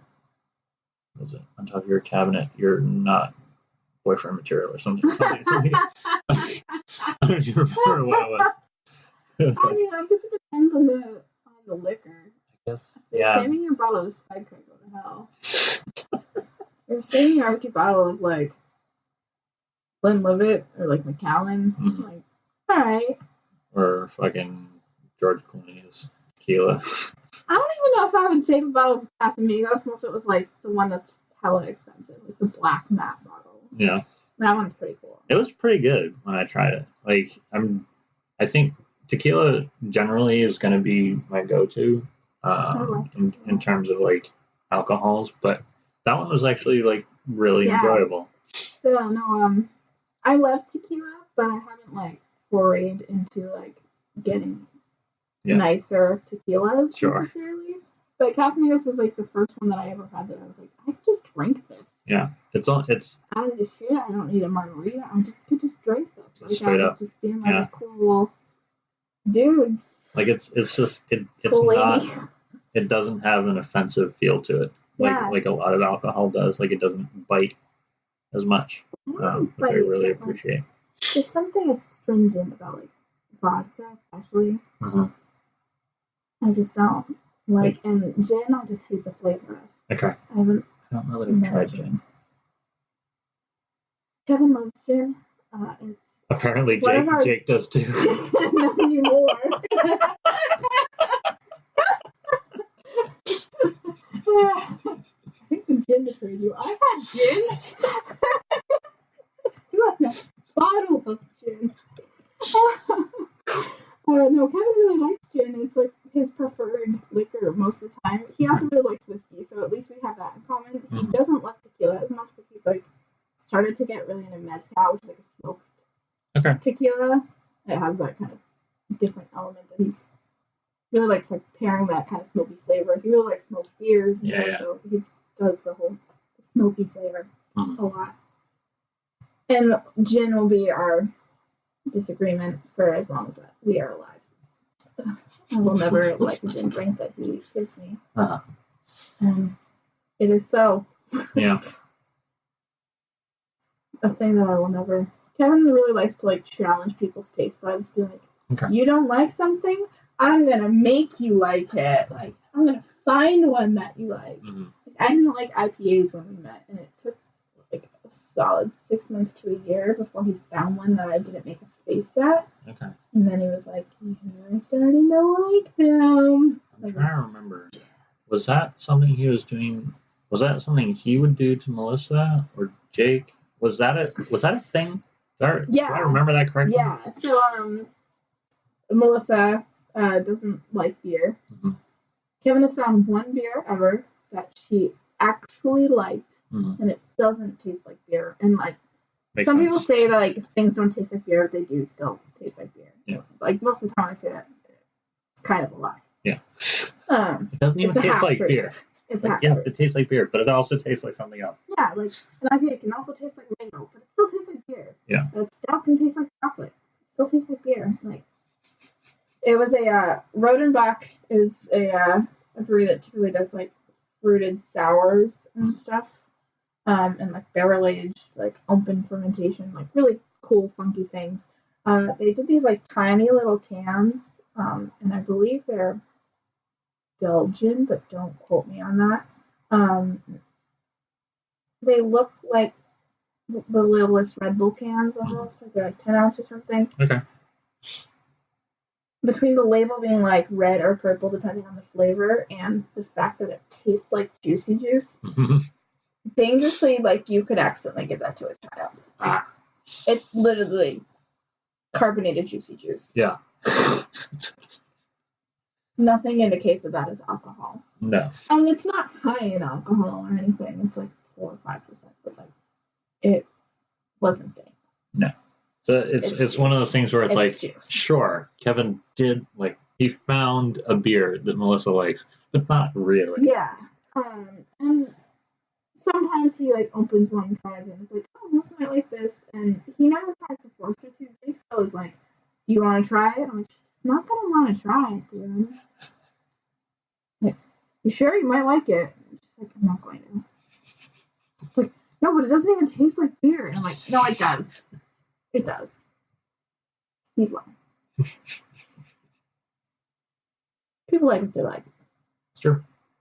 I think Kevin just likes to push the boundaries a little bit a lot of the time. Yeah, and it's one of those things really, I keep saying that. I'm really irritated with myself now because I've caught myself saying it and I hate it. Anyway, it seems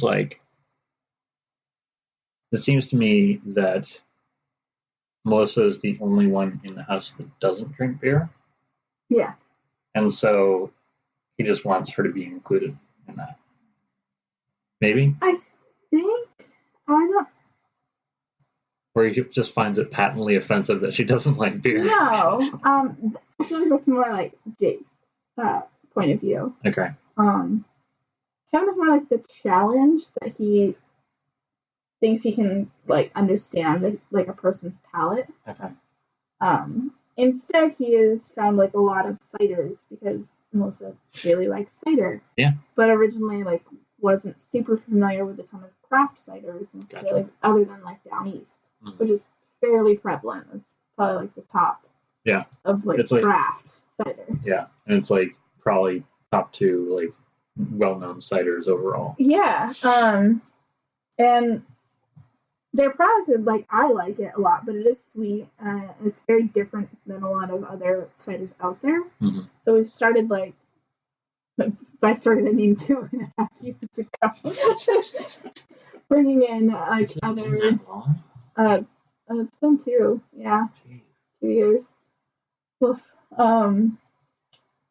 Started bringing in like other ciders, specifically from the area, but I feel like craft cider is like really hitting a stride as well, where they're starting to do like the weird and crazy things as well. Okay. So it's not just breweries that are like, we put cookies in this, like we put 1,000 pounds of mango, like weird stuff.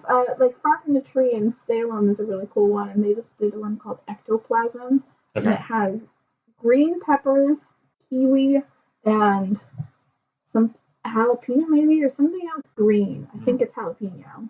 And it is neon green. Interesting. And it's like supposed to be for like Halloween time. Yeah. They're doing a bunch of like different Halloween movie nights throughout October, so this is kind of their like fall, like spooky, like really cool thing. But it's bright ass green. Kind of terrifying. Yeah, and it's made with like green ingredients that like maybe will go together. Like I can see kiwi balancing out spicy characteristics pretty well. And pepper, like green pepper on its own, is kind of inoffensive. Mild. I feel like it's more just to like add for color, but who knows? We're just adding a bullet point on the can. Yeah, that too. I feel like that happens a lot. Like if you're gonna put jalapenos and green pepper, like it's almost like just put the jalapeno in and call it a day. Yeah, for real. But yeah, there's so much going on with like ciders now, so that's definitely like infiltrated our house a lot. Mm-hmm. Even down east did like a really cool like rum barrel aged one, and Max, the new Gordon. Guys are like not similar very much at all, except for like maybe some interest in like movies and TV, but maybe probably the beer drinking Gordon. The beer drinking Gordon. He actually worked for Down East before moving up with us, so and he worked there for a long time, has really good standing with them, so he goes down there fairly frequently. So he like picked up like 2 cases of this like rum barrel aged cider for us because we were like stoked for it. Yeah, it was like a 9% alcohol. Tasted like a cocktail. It was amazing. Yeah. It was pretty sweet though. And that was really awesome. Some of like brewery only, like or limited edition things that Down East does are really cool. Not a huge like drinker of like their original unless it's like on a bar that has nothing else I like. Yeah. But their limited stuff is really neat. I feel like it's the same as like I guess like Shipyard, I think Shipyard.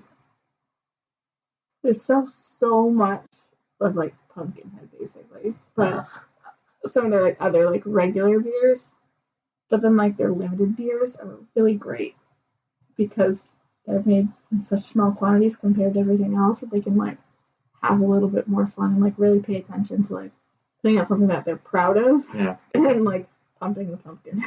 Get kind of freaky with it. Yeah. Just like there's creativity in brewing too. It's kind of like cooking, like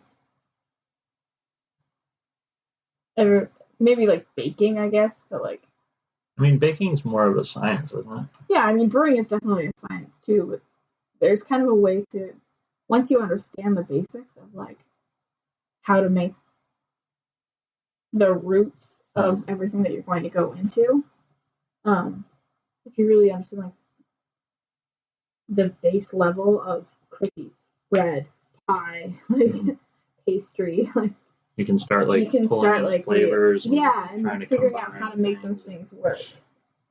Like first having to know like the composition, like the basics of what you need and what could go wrong. It's important to know as well, and like how you would make that happen. Yeah. And then start messing with flavors. And sometimes you find that like things don't work together. Like you try to add something, like the old like tried to add peanut butter to beer because we had started adding like chocolate, it's fun for me to chocolate peanut butter beer. And then that was when like brewers realized that the oil and like fat and peanut butter like just killed it.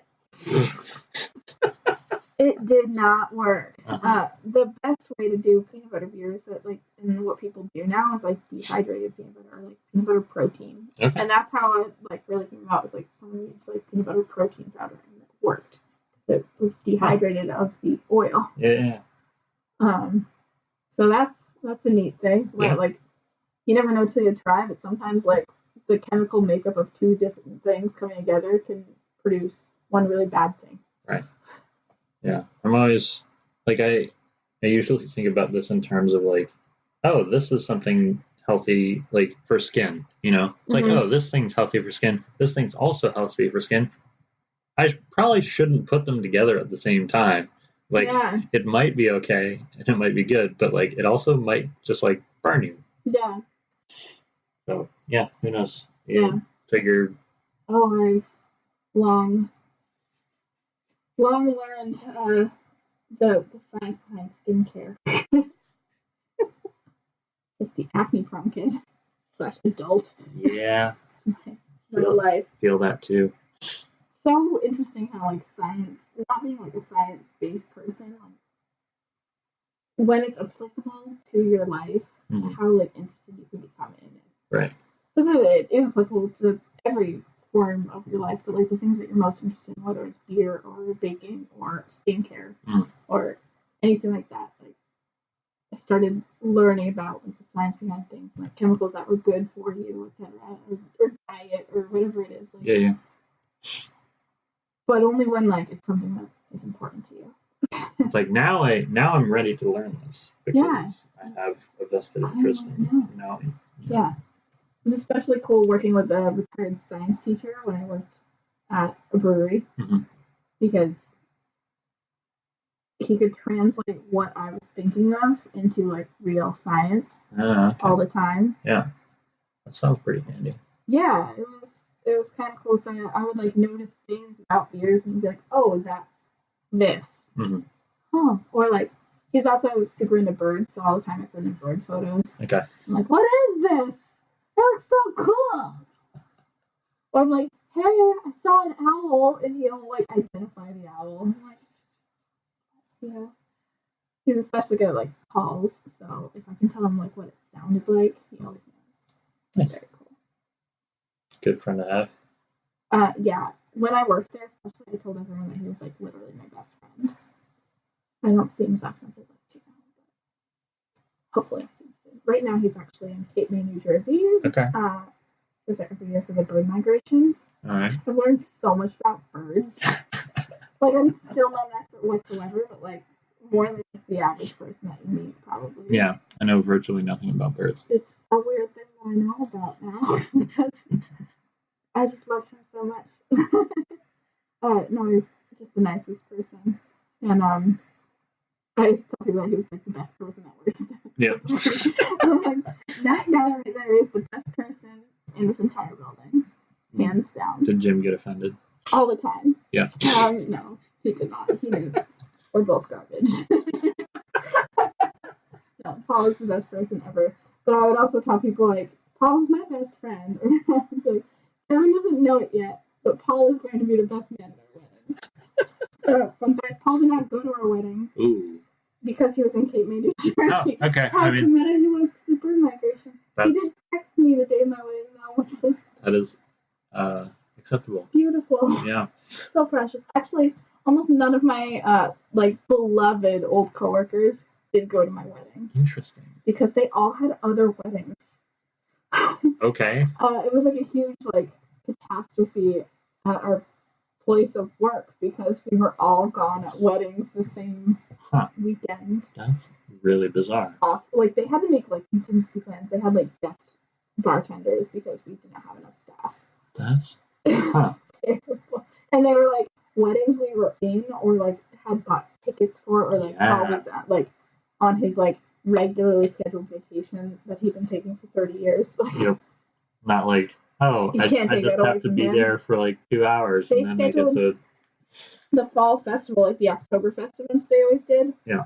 They had to schedule it around us. They scheduled it for the weekend before, so they made sure not to like schedule it. WIM had to do the same thing. They had to push their regular Oktoberfest event back because we got married the weekend of an Oktoberfest, and everyone like WIM had to do the same thing. They brought in like old, they call them like celebrity chefs. Yeah. Like people that used to work there.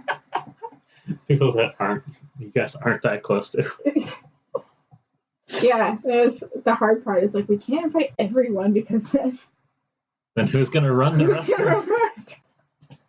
Oh, it was terrible. It's great though. It was great. It's great to like work with people that you like that much. Yeah, no, for sure.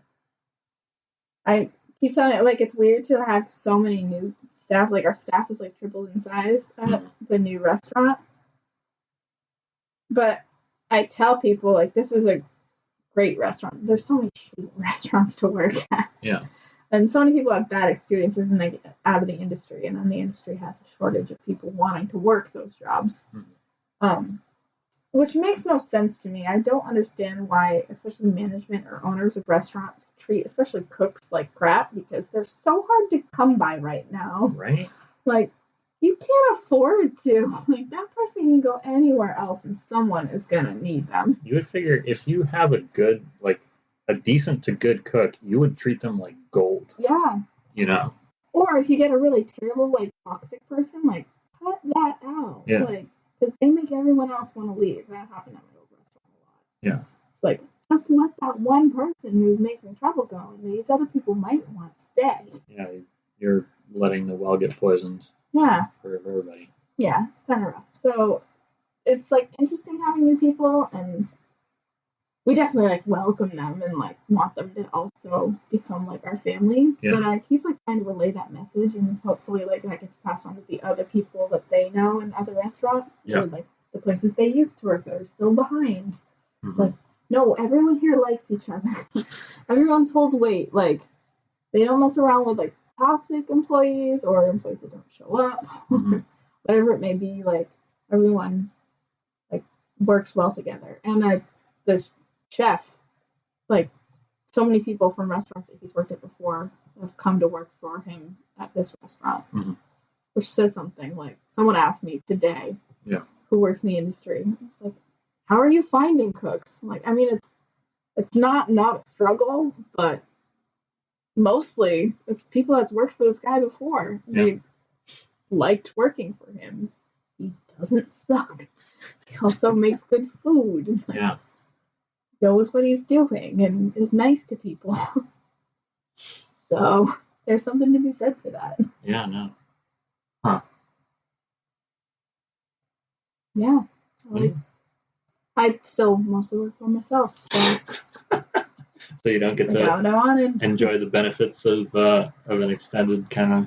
I do. Like, I'm usually there for a couple hours when everyone else is there before I leave. So we do have some overlap and everything. And, you know, it is kind of... I'm like the goalie. But, like... You're mostly hanging out in the back. Yeah, I'm hanging out in the back, but, like... And everyone, once in a while... If I'm not there, the alternative is pretty bleak. So... And then, and then the chef has to do everything. So,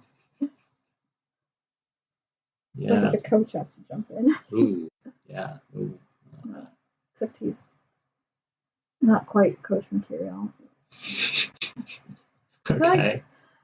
I feel like the coaches are always like, I want to see you do this, like that kind of people. At least when I was in like high school, maybe it's different in college, but usually you like saw a coach and you're like, can you even play this sport? Like, you don't look like you could do any of the stuff that I'm doing right now. Maybe you did this 60 years ago. I don't know, man. Maybe you like the sport, I guess, but that's why I probably wanted to step with volleyball for so long, because the coach that I had was hardcore, terrifying, but like so committed.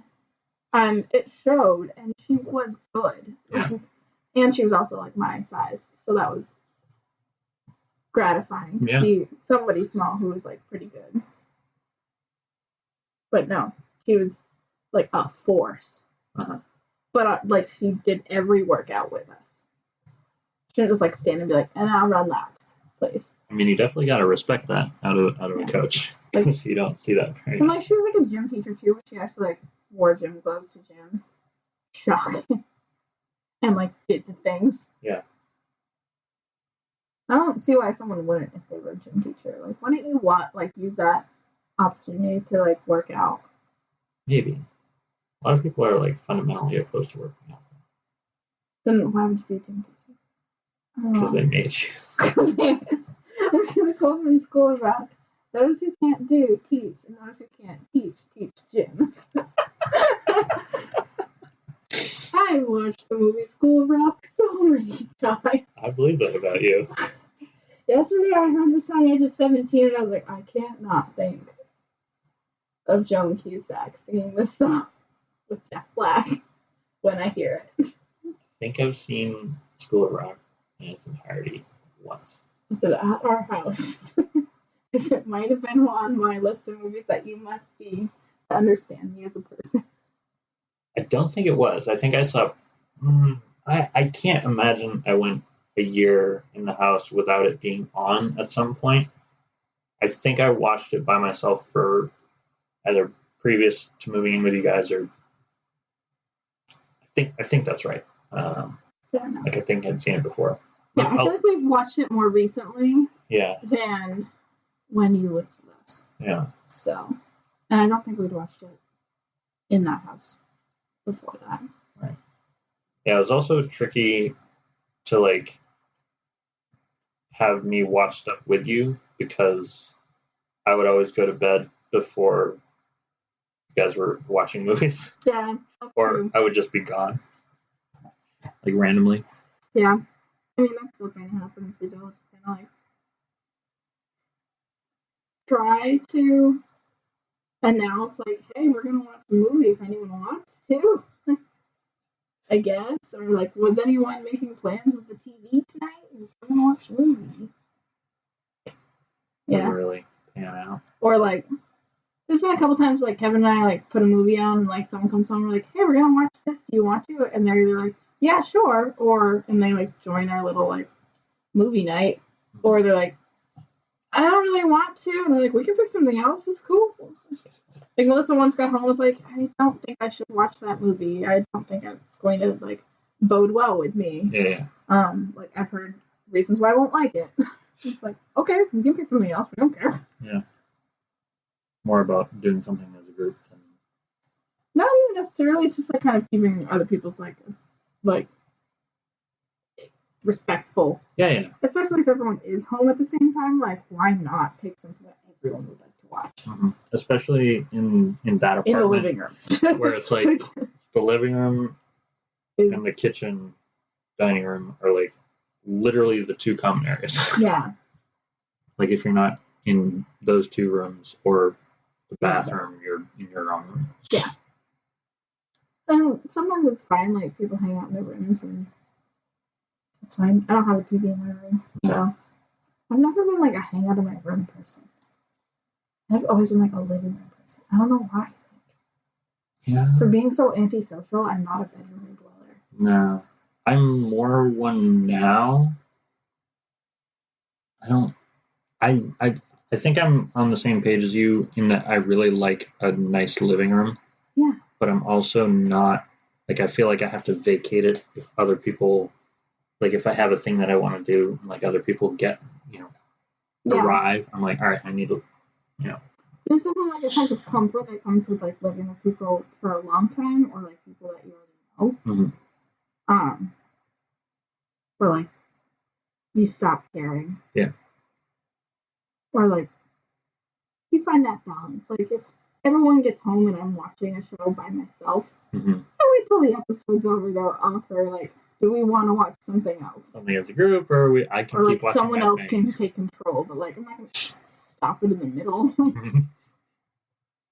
Unless it's really not important. Sure. Or like a vlog or something. I won't make someone watch that. That's not for everybody. It's also just like, if you don't know this person, you probably don't give a shit. Yeah, that's fair. Like, I give a shit about them furniture shopping because I moved with them. Like, I'm invested. Yeah. I've watched hundreds of hours of their content. Yeah. It's a weird culture we live in. Yeah, it is.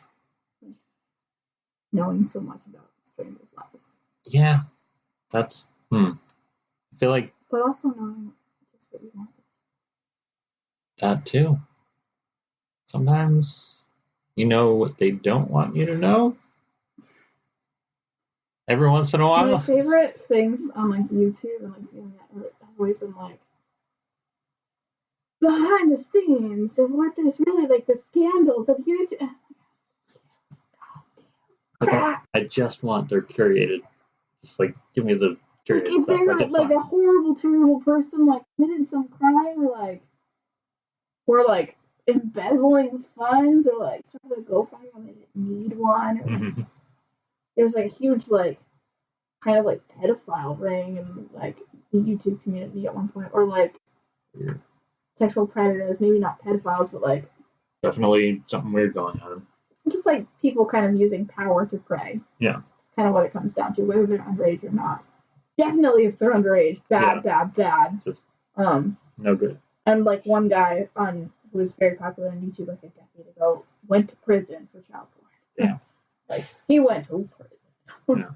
And his channel probably got deleted or deactivated, I think. And there was like he was like in the Harry Potter community and like Wizard Rock community, and so it was just like really like heartbreaking for a lot of people that like they lost like such an icon. That's some Bill Cosby shit. Yeah, it was maybe like Kevin Spacey shit. Oh, okay.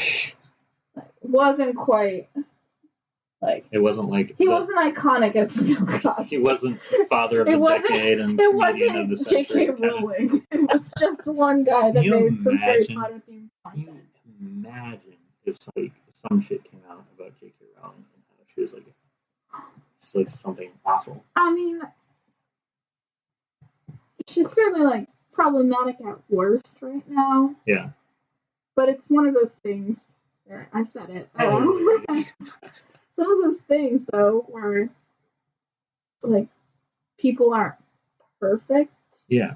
Like, no, you don't need to apologize for them. Like, it's perfectly okay to call someone out for being wrong. Yeah. Or like having a bad point of view. Or just acting poorly. Yeah. But like, if there was something like really messed up, and it was just like, all right, no, it's like we're burning to the ground, like that's it. Yeah. Like that would be incredibly devastating. It would be incredibly devastating. Yeah. There's so many like things to like apologize for people who you look up to. Yeah. Do you think we just need to be like okay with people being flawed? Absolutely. Not necessarily okay. It seems like there's a way to like hold people accountable for what is wrong, and still like respect what they do. Like, I'm never going to watch a Weinstein Company movie. Yeah. Because Harvey Weinstein made it. It just seems like so much effort. Yeah. Like for like at this point, like why would you bother? Yeah. Just trying to make that like Mark Zuckerberg's a douche, and Facebook is taking all your information. Like ruin the world, but still use it. Yeah. Because it's too much of a pain in the ass not to. Yeah. Well, like there's Mark Zuckerberg has also done good things, like, but he's also a douche. Like that's fine. Yeah. What are you gonna do? Here we are. Like Amazon does great things for some, and Jeff Bezos is an asshat. Here we are. What are you gonna do? I don't know. Not order from Amazon? I mean, I really don't order from Amazon that much. I do have Prime mostly for the video content, but I'm not Prime. Mostly, I signed up for Prime to order a Halloween costume last year, and never canceled. And then remember that I had Prime and could rent movies and stuff. It's pretty handy that way. It's handy. Then again, well, I mean, your options are really kind of like... You order from Amazon a lot, as I recall. I do. I have a problem where I'm just like, I want a thing. I buy it. I should do that. Instead, I wait, and I buy all the things at once. Yeah. Yeah. I definitely had some buy 4 or 5 things in a row. That's... I'm a spree person. Yeah. It's terrible. It's a terrible thing. But I do it. So... I used to do it a ton when I was working my old job. Because I was getting paid more than I should. And, it was plenty. Yeah. I was able to, be mostly unemployed for a few weeks and, it definitely, dwindled down. Sure. What I had saved, but I had saved enough to, do that without income. And it was fine. It was pretty cool. But I probably would have saved more if I hadn't, binge shopped a bunch of times in the past 6 months. In the middle of it, be like, I can afford this now. Yeah. At one point I went to Ulta and blew $200. Yeah. I hear makeup can get pretty expensive. And I was like, I'm gonna get what I want. I'm not gonna. It was literally a moment where I was just I had shit at work and I was out with a friend and she wanted 2 things and I was like, I'm getting 10 things. At least. It was at least 10 things. Yeah. I don't from your stories, I think you and Melissa both shop at Ulta more ish. Yeah, I mean we're both fairly but makeup beauty geared people. And just stories from Sephora, when I worked at JCPenney's, it's just oh my, I cannot believe how expensive some of this shit is. Yeah, I mean I do shop at Sephora as well. I mean I have accounts at both. Mm-hmm. I mean, why not? It's mostly that deciding where I want to go for what brand. Because most of the time I know what I'm asked for when I go in. Okay. Or what I want to look at. So, especially going to Sephora, I'll look on the website first and then go in store. Right. Because I don't do online shopping a ton. And also, things look different when you, swatch them on your skin. Especially makeup, you want to see it in person before you commit. Yeah, no, that makes sense. Because a lot of times they don't let you return it if it's open. You can't return lipstick if you used it. I mean, that's fair. Yeah. Yeah. That would be my policy. Exactly. So, having, the testers out is really important. But each one carries different brands most of the time. Yeah. And there's very few brands that are available at both. Interesting. Well, I mean, so I guess that makes sense, too. Ulta also carries drugstore stuff. Okay. So, if I need something from, the drugstore, it's kind of the convenience of it. If I need Q-tips, I can get those at Ulta. Yeah. And get, $40 eyebrow products. Wish that were why. Yeah. The struggle of not having eyebrows. I was going to say, I feel pretty lucky not to have to deal with the whole makeup thing. I mean, you could if you wanted to. If I really wanted to. And I don't have to by any means, especially working in kitchens. Yeah. It's I love makeup, but I don't necessarily always put it on for day to day. Yeah. Because it's kind of pointless. And at this point, the makeup I buy is so expensive. I'm not gonna waste it on. I'm not gonna waste it on you. Food and spraying myself in the face while I'm doing dishes. Yeah. And who wants to deal with it at 7 in the morning? If you didn't have to. Right. It makes it more fun when I do it, though. Today I worked at Pickricks. Mm-hmm. So. You can get dolled up. Yeah. There's a face. I went to work later than normal, and also I'm supposed to they can't tell me I have to wear makeup to work. Sure. And plenty of people work who don't wear makeup. But it's encouraged to look your best. Yeah. No, that's fair. Well, I like having a little bit of fun. There was definitely a time in my life when I felt like I had to have makeup at all times. Was that your Victoria's Secret days? No, actually. Really? I mean, because you were kind of doing like shipments for them, right? Yeah, and their shipping hours were shifts were sort of at 6 a.m. if not 5 a.m. during holiday season. Yeah. So actually, that was the beginning of me being okay not wearing it. Interesting. Since I was 12, I felt like I had to have mascara on at all times because I have red/blondish hair. I was the second I learned that I could use it, I was obsessed with it. I never wanted to wear too much though. I just wanted it to look like I had eyelashes the same color as my hair. So I was using light brown mascara all the time. Mm-hmm. And then in college, it got more towards black or whatever, and got a little bit more into makeup. Also because I learned how to do it. I never had a phase where I was wearing too much makeup. Mm-hmm. Never happened to me. Never did the cake face in high school. Mm-hmm. It was very I don't want it to look like I'm wearing makeup too much. I just want to look pretty. I don't want to look like a clown. I just want to feel a little bit better about myself. And then somewhere at the end of college, yeah, it was definitely college when I was doing a lot of work, and working on the end of college projects as one does, and I had a minor, I had a job, I had a nonprofit I worked for, as well as a job, and everything else in between. I realized that people thought I tried harder if I just put on lipstick. Interesting. People would notice and think you put time into your appearance, when all I did was have red lipstick on. The rest of my face would be totally bare. It's completely, But compliments all the time.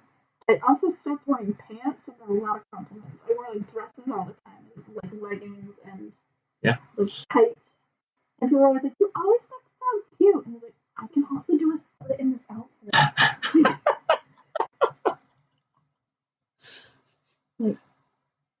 I'm the smart one here. Just stop wearing pants. I didn't wear real jeans for years of my life. It was all dresses all the time because it was just there's so much room for activity. Wow. I was actually having this conversation with a friend of mine where she's it's so weird that I wear a dress because I don't want to everything else is in the wash, or I just don't want to deal with picking out an outfit, and I always get complimented on how dolled up I look or whatever, and oh, you look so pretty today. It's I'm literally wearing this because I'm lazy. All the time. Yeah. All of the time. Which is hilarious to me. Nope. It's so much easier not trying. I also so when I was at Victoria's Secret, that was always what I did. I would just put on lipstick once the store opened. Mm-hmm. It was so easy. Also, I'm really, really long hair, and it was really curly, so I never had to do anything. And people would always compliment my hair too. And they'd what'd you do to it? And I put water on it, and it did the thing. Also, I didn't cut it for 6 years. Right. And here we are. I guess. Or someone was asking me how I got my bun like that at the Barnes & Noble, and I was I have a mile of hair under here. There's not a bump it or something in there. That's just. This is literally all function. Solid nest. Having short hair, I actually have to do stuff with it. Mm-hmm. It's wow, it doesn't take as long when I want to do it, but I also feel I always have to do it. Right. Yeah. There's a medium place. Good place, bad place. Yeah. Good place jokes. They're great. Anyway. Yeah. Well, we just did 2 hours. Wow. So, yeah. That's fun.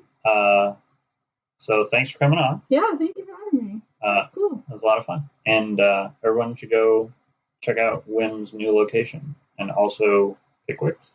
Pickwick's, yeah. Pickwick's Mercantile on State Street in Portsmouth. Yeah. But also Wynn. but also win. That's the love baby child thing. Yeah. All right. Have a good night, everybody.